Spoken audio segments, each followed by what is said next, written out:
ओम नमः शिवाय। आपके अपने YouTube चैनल जय मां कंजक में आपका बहुत बहुत स्वागत है। भगवान भोलेनाथ व माता पार्वती की कृपा आप और आपके परिवार पर सदा सर्वदा बनी रहे। श्री शिव महापुराण की कथाओं को आगे बढ़ाते हुए आज की कथा का आरंभ हम तारक पुत्रों की तपस्या एवं वरदान प्राप्ति अध्याय से करेंगे। उम्मीद करती हूँ कथा का पूरा फल लेने के लिए आप कथा को शुरू से लेकर अंत तक जरूर श्रवण करेंगे। ओम नमः शिवाय। नारद जी और ब्रह्मा जी का संवाद। नारद जी बोले, हे प्रभु, आपने मुझे कुमार कार्तिकेय और श्री गणेश के उत्तम तथा पापों को नाश करने वाले चरित्र को सुनाया। अब आप कृपा करके मुझे भगवान शिव के उस चरित्र को सुनाइए जिसमें उन्होंने देवताओं और इस पृथ्वी लोक के शत्रुओं, दुष्ट दानवों और राक्षसों को लोकहितार्थ मार गिराया। साथ ही महादेव जी द्वारा एक ही बाण से 3 नगरों को एक साथ भस्म करने की कथा का भी वर्णन कीजिए। ब्रह्मा जी बोले, हे नारद, बहुत समय पूर्व एक बार व्यास जी ने सनंत कुमार जी से इस विषय में पूछा था। उस समय जो कथा उन्होंने बताई थी वही आज मैं तुम्हें बताता हूँ। जब देवताओं की रक्षार्थ भगवान शिव के पुत्र कार्तिकेय द्वारा तारकासुर का वध कर दिया गया, तब उसके तीनों पुत्रों तारकाक्ष, विंध्यामाली और कमलाक्ष को बहुत दुख हुआ। वे तीनों ही महान बलशाली, जितेंद्रिय, सत्यवादी, संयमी, वीर और साहसी थे, परंतु अपने पिता तारकासुर का वध देवताओं द्वारा होने के कारण उनके मन में देवताओं के लिए रोष उत्पन्न हो गया। तब उन तीनों ने अपना राजपाट त्याग कर मेरु पर्वत के गुफा में जाकर उत्तम तपस्या करनी शुरू कर दी। उन्होंने अपनी कठिन और उग्र तपस्या से मुझ ब्रह्मा को प्रसन्न कर लिया। मैं उन तीनों असुरों को वरदान देने के लिए मेरु पर्वत पर गया। वहां पहुंचकर मैंने तारकाक्ष, विंध्यामाली और कमलाक्ष से कहा कि हे महावीर दैत्यों, मैं तुम्हारी तपस्या से प्रसन्न हूँ। मांगो, मुझसे क्या मांगना चाहते हो? तुम्हारी मनोकामना मैं अवश्य पूरी करूंगा। मुझे बताओ कि किस वरदान की प्राप्ति हेतु तुम लोगों ने इतना कठोर तप किया। ब्रह्मा जी के वचन सुनकर उन तीनों तारक पुत्रों को बड़ा संतोष हुआ। तब उन्होंने मेरे चरणों में पड़कर प्रणाम किया और मेरा स्तवन करने लगे और बोले, हे देवेश, हे विधाता, यदि आप वाकई हम पर प्रसन्न हैं, तो हमें अवध्य होने का वरदान दीजिए। कोई भी प्राणी हमारा वध करने में सक्षम ना हो और हम अजर अमर हो। हम चाहे तो किसी का भी वध कर सके। प्रभु, हमें यही वरदान दीजिए कि हम अपने शत्रु को मौत के घाट उतार सके और निर्भयता पूर्वक इस त्रिलोक में आनंद का अनुभव करते हुए विचरे। कोई हमारा बाल भी बांका ना कर सके।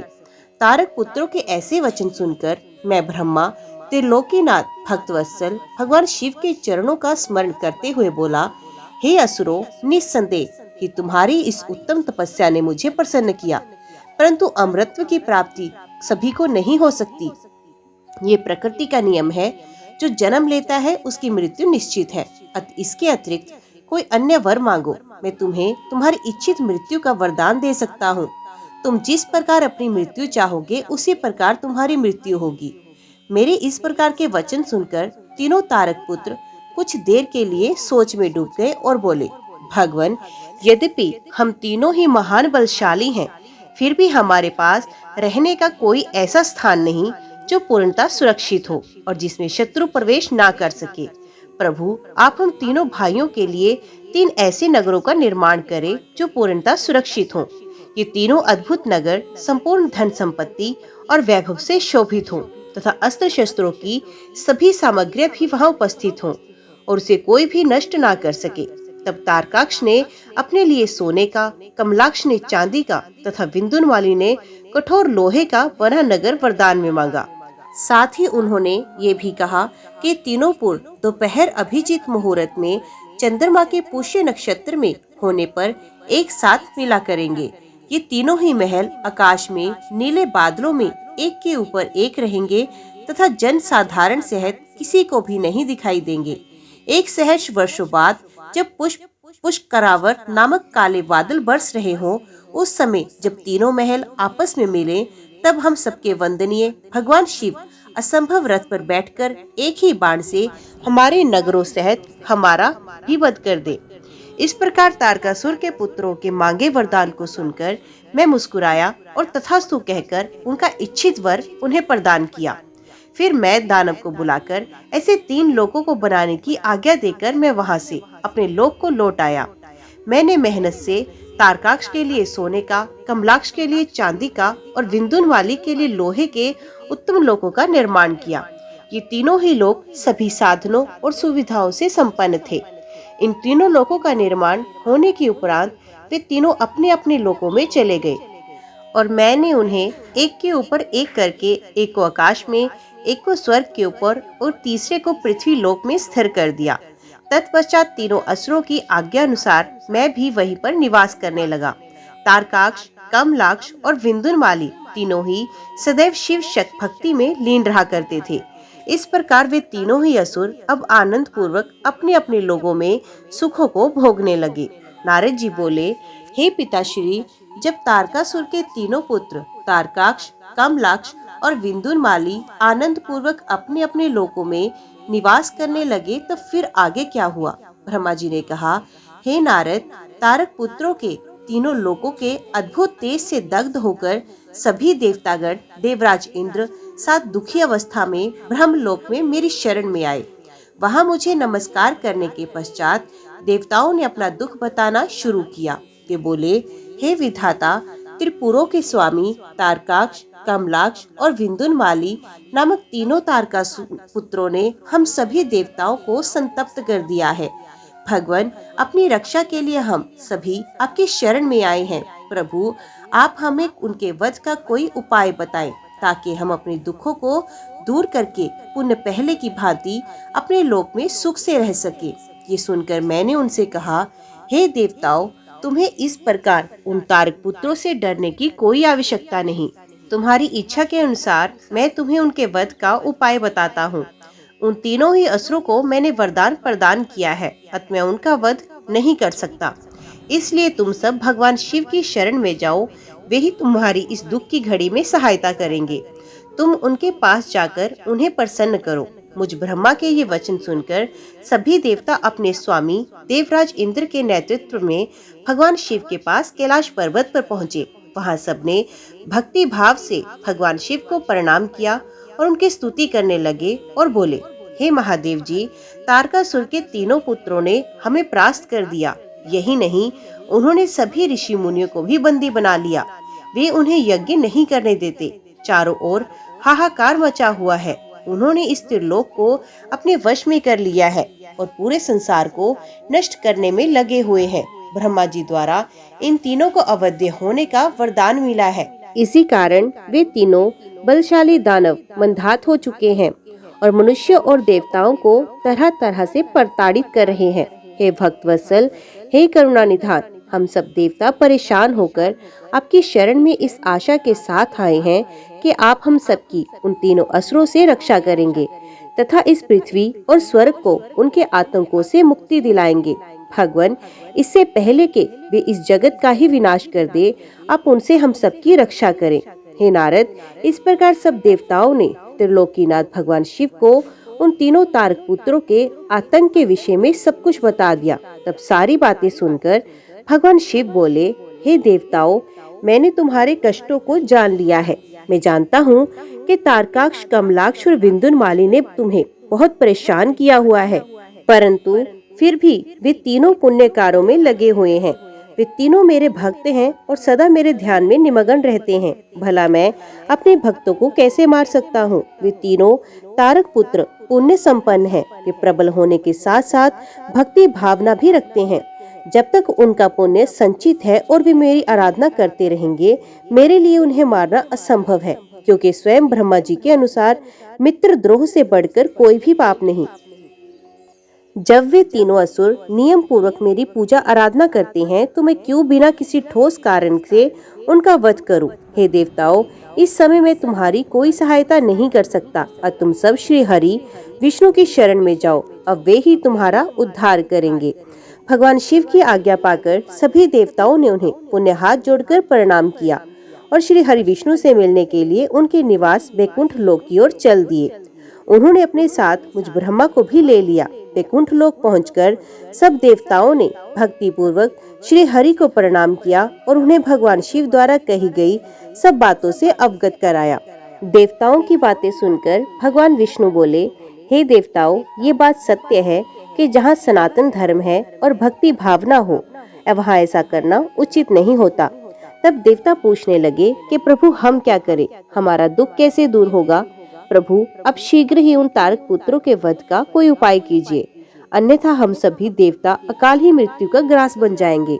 भगवान, आप ऐसा उपाय कीजिए जिससे वे तीनों असुर सनातन धर्म से विमुख होकर अनाचार का रास्ता अपना लें, उनके वैदिक धर्म का नाश हो जाए और वे अपनी इंद्रियों के वश में हो जाए, वे दुराचारी हो जाए तथा उनके सभी शुभ आचरण समाप्त हो जाए। तब देवताओं की इस प्रार्थना को सुनकर भगवान विष्णु एक पल को सोच में डूब गए और बोले, तारक पुत्र, तो स्वयं भगवान शिव के भक्त हैं, परंतु फिर भी जब तुम सब मेरी शरण में आए हो तो मैं तुम्हें निराश नहीं करूंगा, तुम्हारी सहायता अवश्य करूंगा। तब श्री हरि विष्णु ने मन ही मन यज्ञों का स्मरण किया। उनका स्मरण होते ही यज्ञगण तुरंत वहां उपस्थित हो गए। वहां श्री हरि को नमस्कार करके उन्होंने पूछा कि प्रभु, आपने हमें यहाँ क्यों बुलाया। तब श्री हरि मुस्कुराए और बोले कि हमें तुम्हारी सहायता की आवश्यकता है, इसलिए हमने तुम्हारा स्मरण किया। तब वे देवराज इंद्र से बोले कि हे देवराज, आप त्रिलोक की विभूति के लिए यज्ञ करें। यज्ञ के द्वारा ही तारक पुत्रों के तीनों पुरों का विनाश संभव है। भगवान श्री हरि विष्णु के ये वचन सुनकर सभी देवताओं ने आदर पूर्वक विष्णु जी का धन्यवाद किया और उन्हें प्रणाम करने के पश्चात यज्ञ के ईश्वर की स्तुति करने लगे। तत्पश्चात उन्होंने बहुत विशाल यज्ञ का आयोजन किया। सविधि अनुसार उन्हें उत्तम यज्ञ भक्ति भावना से आरंभ किया। यज्ञ अग्नि पर ज्वलित हुई। यज्ञ पूर्ण होने पर उस यज्ञ कुंड से शूल शक्तिधारी विशालकाय हजारों भूतों का समुदाय निकल पड़ा। तत्पश्चात अनेकों रूपों से युक्त नाना वेशधारी काल अग्नि रुद्र के समान तथा काल सूर्य के समान प्रकट हुए। उन भूतों ने भगवान विष्णु को नमस्कार किया। उन भूत गणों को आज्ञा देते हुए विष्णु जी बोले, हे भूत गणों, देव कार्य को पूरा करने के लिए तुम जाकर त्रिपुरों को नष्ट करो। विष्णु जी की आज्ञा सुनकर वे भूतगण दैत्यों के उस महासुंदर नगर त्रिपुर की ओर चल दिए। जब उन्होंने त्रिपुर नगरी में घुसना चाहा तो वहां के तेज से वे भस्म हो गए। जो भूतगण बचे वे लौटकर भगवान विष्णु के पास वापस आए तथा उन्होंने श्री हरि को इस बात की सूचना दी। जब भगवान विष्णु को इस प्रकार भूतगणों के नगरी के तेज से जलने की जानकारी हुई तो वे अत्यंत चिंतित हो गए। तब उन्होंने देवताओं को समझाया कि वे अपनी चिंता त्याग कर अपने अपने लोगों को जाए। मैं इस संबंध में विचार करके आपके लाभ के लिए यथासंभव कार्य करूंगा।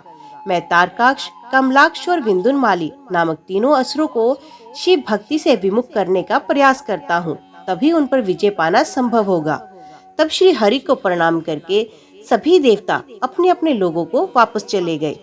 ब्रह्मा जी नारद जी से बोले, तब भगवान श्री हरि विष्णु ने अपनी आत्मा के तेज से अत्यंत तेजस्वी एक मायावीर पुरुष प्रकट किया। उसका सर मुंडा हुआ था। उसने अत्यंत गंदे वस्त्र पहने हुए थे। उसके एक हाथ में लकड़ी का एक कटोरा था तथा दूसरे हाथ में झाड़ू था। उसने अपने मुख पर वस्त्र लपेट रखा था। व्याकुल वाणी में उसने श्री हरि को प्रणाम किया और पूछा, हे प्रभु, मेरी उत्पत्ति का क्या प्रयोजन है? भगवान, मैं कौन हूँ? तब श्री हरि विष्णु ने उत्तर दिया, हे वत्स, तुम मेरे शरीर से ही उत्पन्न हुए हो, इसलिए तुम अर्हे नाम से जाने जाओगे। तुम्हें मैंने एक विशेष कार्य के लिए उत्पन्न किया। तुम बड़े मायावी हो। तुम्हें एक ऐसे शास्त्र की रचना करनी है जिसमें 16,000 श्लोक होंगे, जिससे वर्ण आश्रम धर्म की जानकारी होगी तथा जिसमें अपभ्रंश शब्दों व कर्म विवाह की भी व्याख्या की गई होगी। विष्णु जी के इन वचनों को सुनकर अर्हे ने उन्हें प्रणाम किया और बोला कि मेरे लिए अब क्या आज्ञा है। तब श्री हरि ने उसे माया से रचित ये अद्भुत शास्त्र पढ़ाया, जिसका मूल ये था कि स्वर्ग और नरक सब यही हैं, उनका अलग से कोई भी अस्तित्व नहीं। तब विष्णु ने अर्हे की आज्ञा दी कि ये सब दैत्यों को जाकर शास्त्र पढ़ाए और उनकी बुद्धि का नाश करे। इस प्रकार ये शास्त्र पढ़कर त्रिपुरों में तमोगुण की वृद्धि होगी, जो उनके विनाश का कारण सिद्ध होगी। मेरी कृपा से तुम्हारे इस धर्म का विस्तार होगा। तत्पश्चात तुम मरुस्थल में निवास करना। तुम्हारा कार्य कलयुग आने पर ही पुनः आरंभ होगा। ऐसा कहकर श्री हरि विष्णु अंतर ध्यान हो गए। तब तब अर्ही ने भगवान विष्णु की आज्ञा के अनुसार अपने अनेक शिष्य बनाए और उन्हें उसी माया में शास्त्र की शिक्षा दी। विशेष रूप से उनके 4 शिष्य बने, जिनके उन्होंने कृषि, पत्ती, कीर्य और उपाध्याय नाम प्रदान किए। वे चारों शिष्य अपने गुरु के समान ही आचरण करने वाले थे। उनका एक ही धर्म था, पाखंड। वे नाक पर कपड़ा लपेटे गंदे वस्त्र धारण करके इधर उधर घूमते रहते थे। एक दिन अर्हे अपने चारों शिष्यों को अपने साथ लेकर त्रिपुर नगर में चल दिए। वहां पहुंचकर उन्होंने अपनी माया फैलानी शुरू की, परंतु भगवान शिव की कृपा से उस त्रिपुरी में उनकी माया का प्रभाव नहीं हो रहा था। तब उन्होंने व्याकुल होकर भगवान विष्णु का स्मरण किया। भगवान विष्णु ने अलौकिक गति से सभी बातें जान ली। भगवान शिव का ध्यान करते हुए विष्णु जी ने, हे नारद, तब तुम्हारा स्मरण किया। अपने स्वामी के स्मरण करते ही तुम तत्काल उनकी सेवा में उपस्थित हो गए। उन्हें प्रणाम करके तुमने याद करने का कारण पूछा। तब श्री हरि ने तुम्हें आज्ञा प्रदान की कि तुम अर्ही और उसके शिष्यों को साथ लेकर त्रिपुर नगरी में प्रवेश करो और वहां के निवासियों को मोहित करके उन्हें माया से ओतप्रोत उस शस्त्र की शिक्षा प्रदान करो। अपने आराध्य भगवान श्री हरि की आज्ञा शिरोधार्य कर तुम उन पाखंडी ब्राह्मणों को साथ लेकर त्रिपुर नगरी की ओर चल दिए। वहां जाकर तुम तारकाक्ष, कमलाक्ष और विंदुन वाली नामक त्रिपुर स्वामियों से मिले तथा उनसे उस माया में शास्त्र की प्रशंसा करने लगे। तुमने उन्हें बताया कि तुम इसी शास्त्र से शिक्षा ग्रहण करते हो।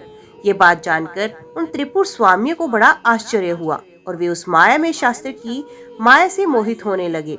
तब उन्होंने अर्ही को अपना गुरु बना लिया और उनसे दीक्षा लेने लगे। ये देखकर त्रिपुर के अन्य निवासी भी उन मायावी शिष्यों एवं उनके गुरु से शिक्षा ग्रहण करने लगे। नारद जी ने पूछा, हे ब्रह्मदेव, उन तीनों महाबलशाली दैत्यराजों के उन मायावी और पाखंडी अर्ही और उनके शिष्यों द्वारा शिक्षा ग्रहण होने पर वहाँ क्या हुआ? उन मायावी पुरुषों ने क्या किया? कृपया मुझे बताइए।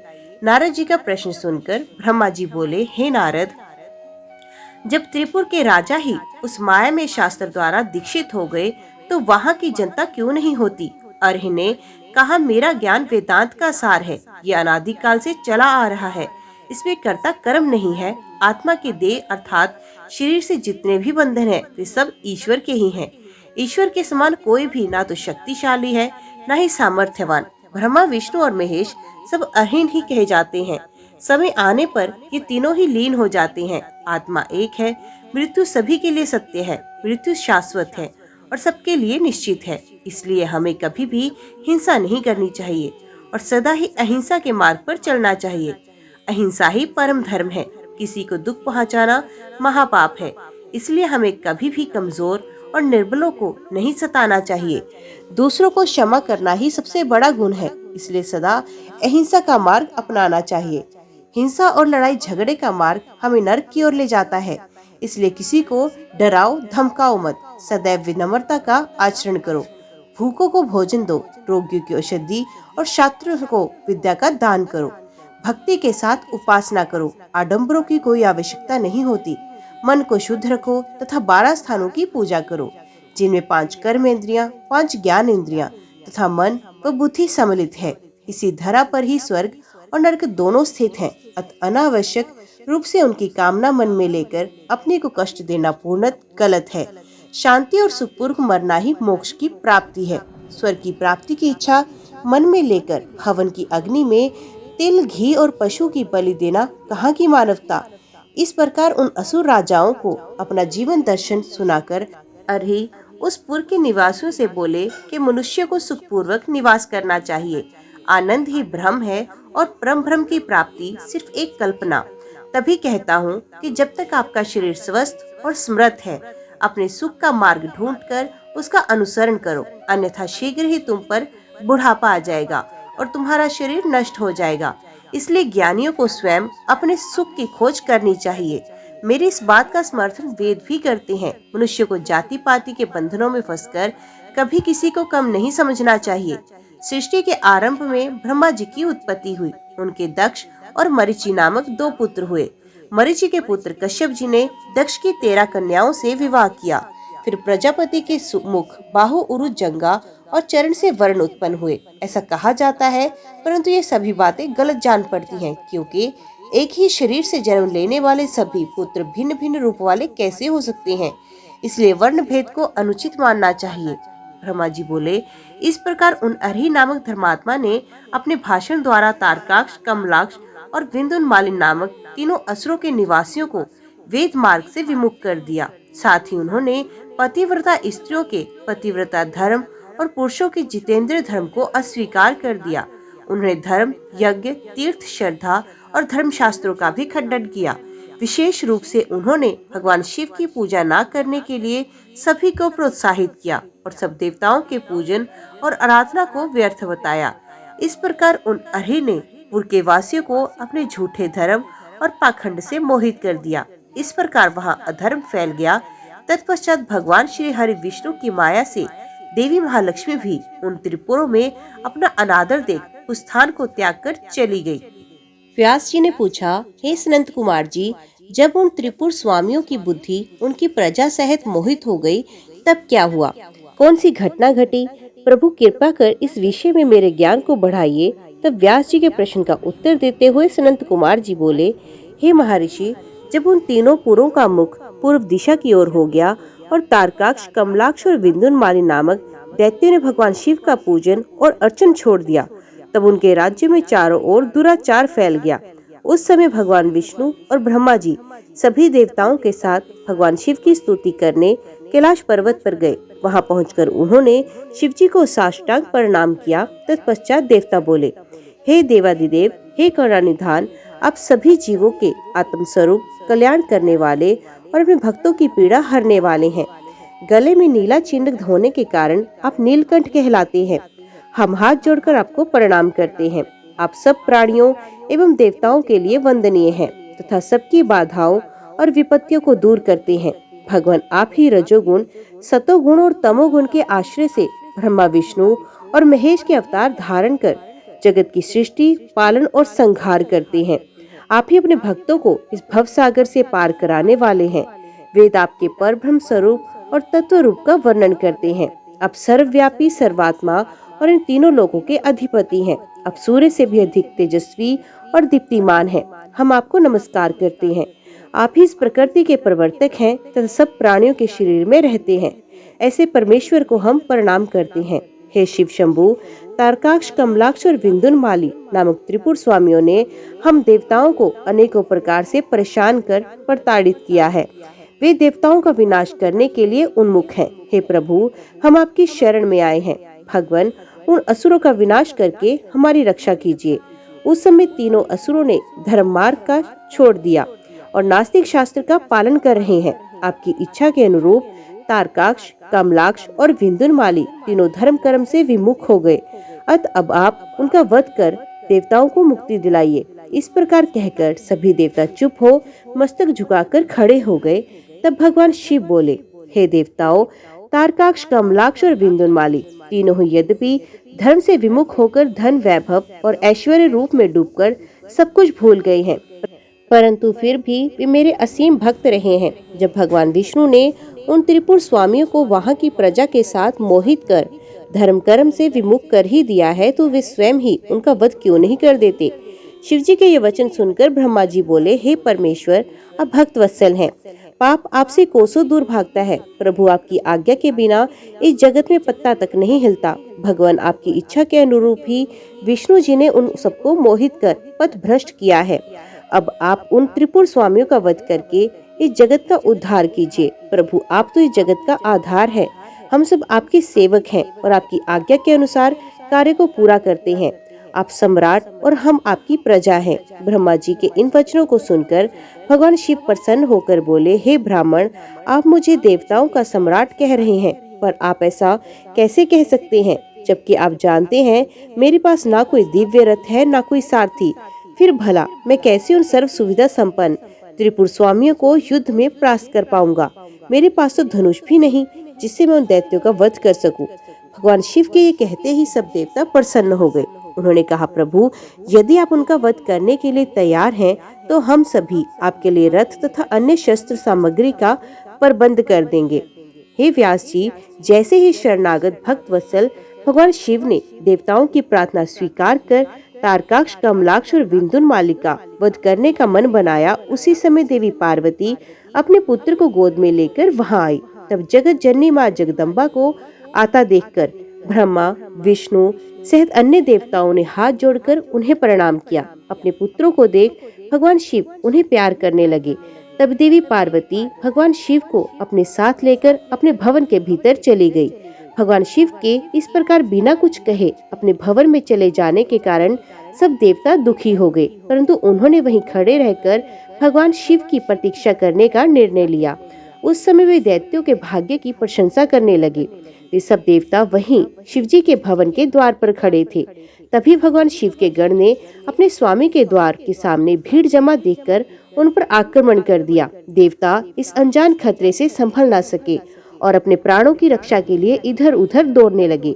कई साधु और ऋषिगण गिर पड़े। चारों ओर हाहाकार मच गया। तब भयभीत होकर सब देवता भगवान श्री हरि विष्णु की शरण में गए। देवताओं को समझाते हुए श्री हरि विष्णु ने कहा, देवताओं तथा मुनि गणों, आप लोग क्यों इतना दुखी हो रहे हैं? महान पुरुषों की आराधना करने में दुख तो आते ही हैं। इन कष्टों को झेलकर ही भक्त की दृढ़ता बढ़ती है और तब वे अपने आराध्य देवों को प्रसन्न कर पाता है। भगवान शिव तो समस्त गणों के अध्यक्ष तथा परमेश्वर है। आप सब मिलकर भगवान आशुतोष की प्रसन्नता के लिए ओम नमः शिवाय, शुभम शुभम, कुरु कुरु, शिवाय नमः ओम मंत्र का 1 करोड़ बार जप करो। वे इससे अवश्य ही प्रसन्न होंगे और हमारा कार्य पूरा करेंगे।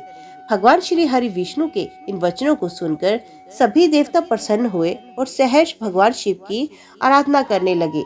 अपने कार्य की सिद्धि के लिए उन्होंने 1 करोड़ बार विष्णु जी द्वारा बताए गए मंत्र का जप करना शुरू किया। जैसे ही उनकी आराधना संपन्न हुई, भगवान उनके सामने प्रकट हुए और बोले, मैं आपकी इस उत्तम आराधना से बहुत प्रसन्न हूँ। आप इच्छित वर मांगे।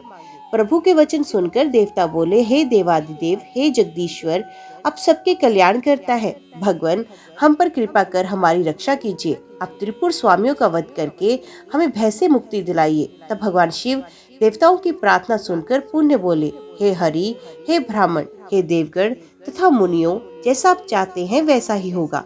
मैं अवश्य ही आपकी आराधना सफल करूंगा। हे विष्णु, आप इस जगत के पालन करता है, इसलिए त्रिपुर विनाश के लिए आप मेरी सहायता करें। मेरे लिए दिव्य रथ, सारथी और धनुष सहित आवश्यक सामग्री की व्यवस्था करें। सनंत कुमार जी बोले, मुने, भगवान शिव की इच्छा जानकर सब देवता बहुत प्रसन्न हुए तथा शिव जी की आज्ञा अनुसार समस्त युद्ध सामग्री की व्यवस्था करने लगे।